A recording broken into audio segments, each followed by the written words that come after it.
Hello, this is Krista here with you again today. And today I want to continue my topic on narcissism. And I guess I'm just going to just let it spew whatever it is because I don't really have a focus or a topic, but we'll just play it by ear. I don't know. My ex-narcissist just went to jail. And I'm really glad because so many of the times we can get addicted to our narcs or ex-narcs, you know, when we're really trying to pull away from them. And like myself, when I've done so much so far as to, like, I've moved, I've been living on my own for a year and a half. I'm really been working on my boundaries and learning how to say no and using different techniques that have taught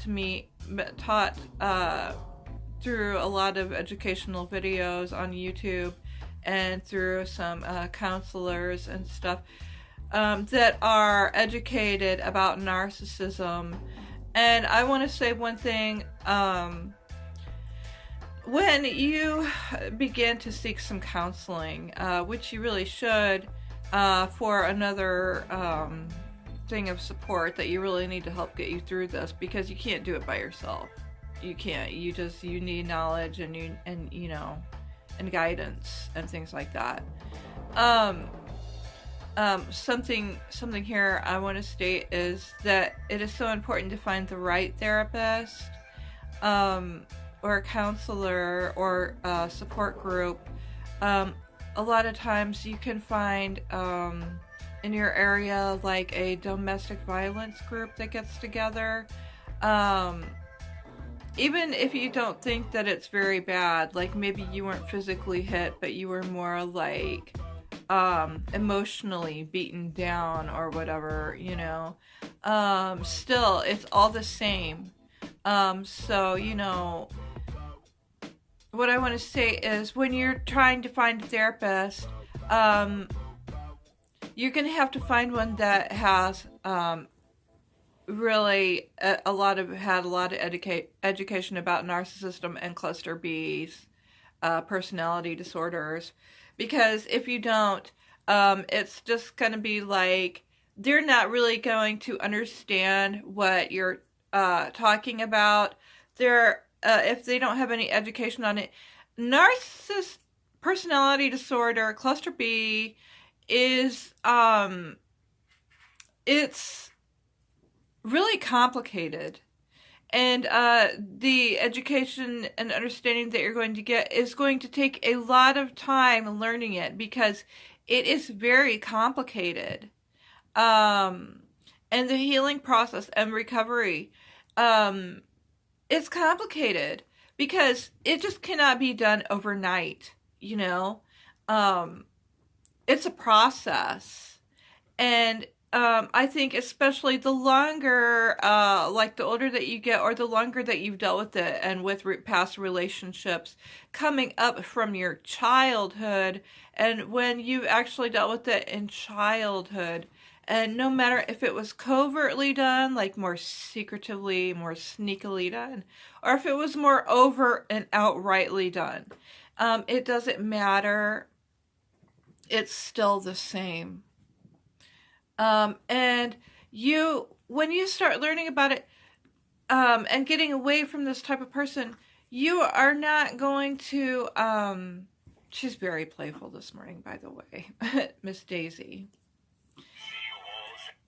Okay, so you're going to feel really lost and alone, because this is just a new thing that's coming about, this understanding of the cluster B type personality. Not even a lot of therapists know about it, and we're not taught about it in their schools or anything, just the basics were, studied there. And, now if they were going to go on and take a course about narcissism, that's great. And choose one that, maybe you can go to them and have a session and just or just talk to them on the phone and be like, okay, this therapist or counselor, do you have any knowledge about narcissism? If they say no, keep searching. Um, if they say yes, then good, that's good. And see how much they know. You can kind of feel them out about it. Um, but I know that once I stepped into, they're kind of like the up in the small town that I'm at, the counselors up there. I'm on Medicaid right now, and I just get the basic, mental health center counselor, because a lot of people can't afford it either, especially a lot of people out there that have been with narcissistic type people end up with not a whole lot of money, because usually that narcissist has sucked them all dry of it, or we were not able to function well enough to be able to get more education or work the bigger jobs, because we were constantly put down like all our lives, like such as me in my case, um, although I think that we were born into these families for a reason, it doesn't mean that we have to stop and give up where we are today. We can go on and we can continue with our own happiness and fulfillment and dreams that maybe we've never got to live yet, fully and totally. Maybe we got like a portion of it. But narcissists will keep you in that state where you will just get a portion of it.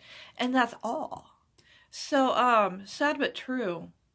And, yeah, when you start coming out of that, you're going to grieve that too, like I myself am doing, and getting through, especially when I'm still dealing with, like, I'm an adult child dealing with my narcissistic family sometimes, and still learning and growing and learning more boundaries and things like that every day. And I stand up to them more every day. And when you do that, though, even if it is your family, these people are going to just kind of start falling behind you, and you're going to continue on your path to your dreams and desires. And without being bothered and burdened and kind of beaten down by them over and over again as you were in the past. So, I guess I will make this my focus today, just about the recovery and where you can get that recovery from. Like I said, I'm from a small town, and I remember even my first therapist, when I went into my drug counseling for the first time and started reading books about narcissism because of my ex, because he was just so crummy. I mean, it just went beyond any kind of thing normal or even close to just being bad. It was worse. It was despicable. So, anyway, I remember going to see this therapist for the first time that was also teaching drug classes in this little clinic. I said, oh, I think she wants to go for a walk. She's playing with her new gear. So anyways, the therapist I said, do you know anything about narcissism or psychopaths or anything like? She said no. And she started asking me questions about it as I was talking about my boyfriend, and I think some things started clicking for her about maybe, things that and people she was dealing with. And she asked me the book I was reading. I said, well, I'm reading Psychopath Free right now. And then she wanted to read it too. So she ordered a book for herself. She said it was hard to get through, but it really kind of opened her eyes. And I was able to be a little bit more comfortable. There can be a gift in teaching therapists about it as well, if you're getting more education than just them. Like I said, by reading books and just keeping up your own recovery work in any way that you can.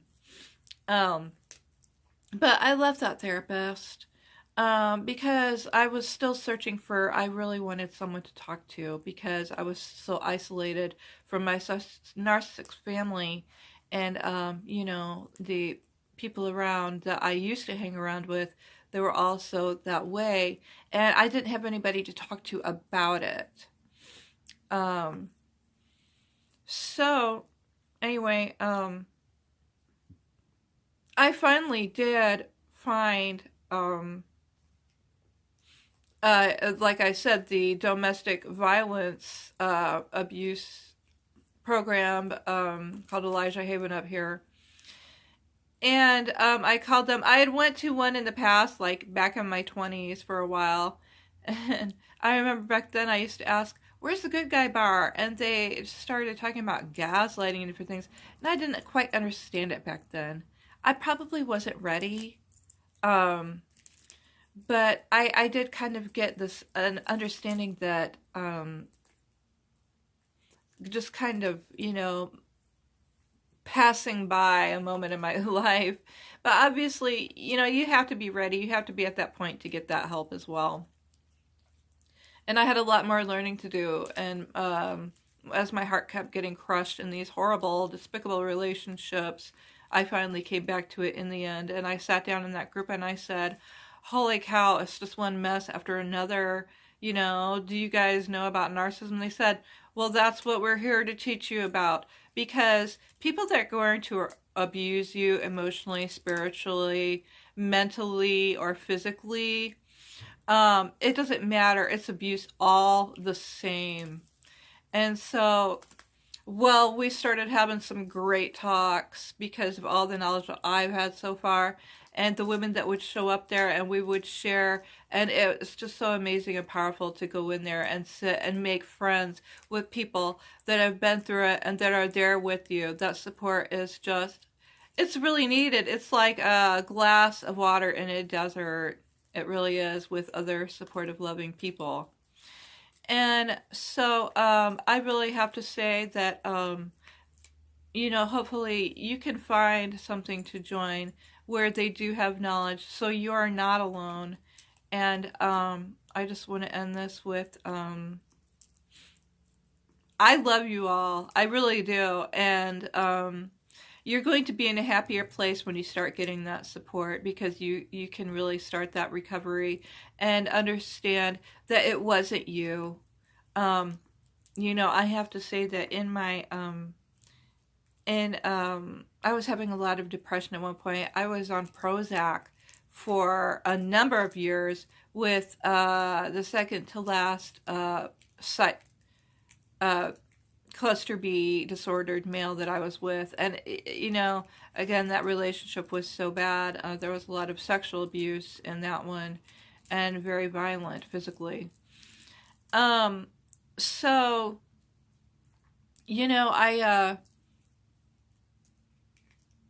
I went and I saw, and they put me on Prozac for a long time on a mental center here in my town.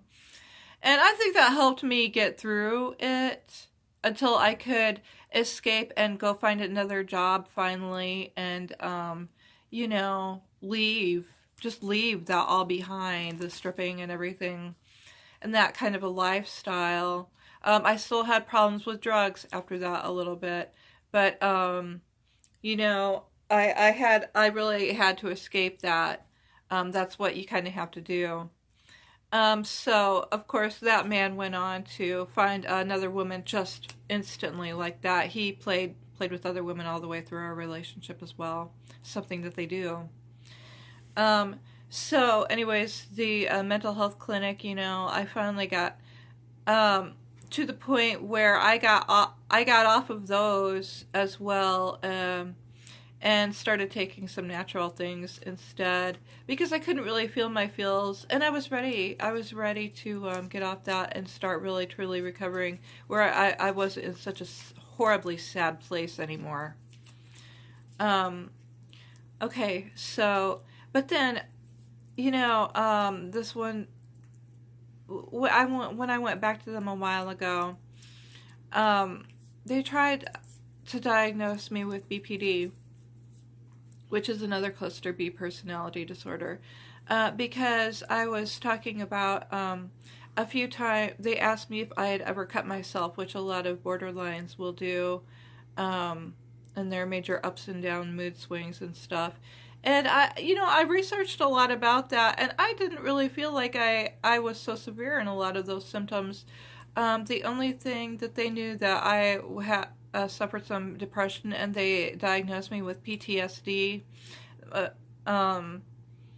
course, they didn't really know anything much about CPTSD, and that's where they go wrong at a lot of times. Because I feel like I've been misdiagnosed. With the BPD, they ask me questions um, like, have I ever like hurt myself? And I said yes. I tried to slit my wrists twice in my life, but the one was after coming down off of methamphetamine. Um, and another time was when I was beaten and thrown out again of my second to last ex-psychopath's house. And it was just so horrendous, and I would go running right back because of the addiction there for the narcissist. And so she wrote down in my papers I was BPD because of that.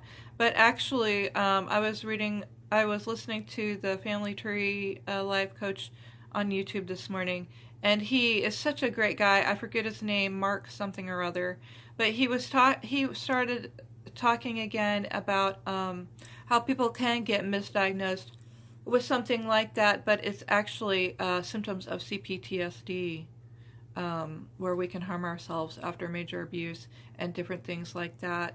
So, yeah, it's good to study up on what you're diagnosed with. Sometimes it can be a misdiagnosis.